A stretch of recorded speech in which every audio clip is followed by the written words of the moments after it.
ଗୋପର ନା ବହୁତ ମଜା। କୁହ ବହୁତ ମଜା। ହେଲା ଗୋପର ନା କଣ? ବହୁତ ମଜା।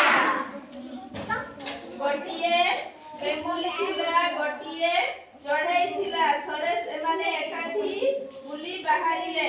ଯାଉ ଯାଉ ବାଟରେ ଗୋଟିଏ କୂଅ ପଡ଼ିଲା। ଚଢ଼େଇ ଫୋର କିନା ଉଡ଼ିଗଲା, ହେଲେ ବେଙ୍ଗୁଲି କୂଅରେ ପଡ଼ିଗଲା। ଚଢ଼େଇ ପଚାରିଲା, କେମିତି ଲାଗୁଛି?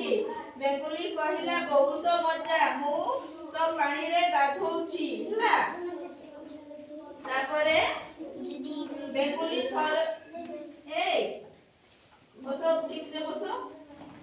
ବେଙ୍ଗୁଲି ଏଥର କୂଅରୁ ଉଠିଲା। ସେମାନେ ପୁଣି ଆଗକୁ ଚାଲିଲେ। ଆଗରେ କାଠ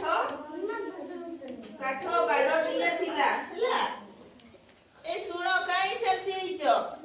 ଆଗରେ କାଠ ବାଡ଼ଟିଏ ଥିଲା। ଚଢ଼େଇ କିନା ଉଡ଼ିଗଲା। ବେଙ୍ଗୁଲି ବିଚରା କାଠ ବାଡ଼ରେ ଫସିଗଲା। ଚଢ଼େଇ ପଚାରିଲା, କେମିତି ଲାଗୁଛି?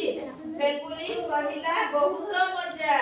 ହେଲା ମୁଁ ତ ପିଠି କୁଣ୍ଡେଇ ହେଉଛି। ହେଲା ତାହେଲେ କାହିଁ ଶୁଇଲ? ଏଟା ଶୁଇବା ସମୟ କି? ଦେଖ ତାହେଲେ ବହୁତ ମଜା ଗପରେ କଣ? ଦୁଇ ଜଣ ସାଙ୍ଗ ଥିଲେ। କିଏ କିଏ?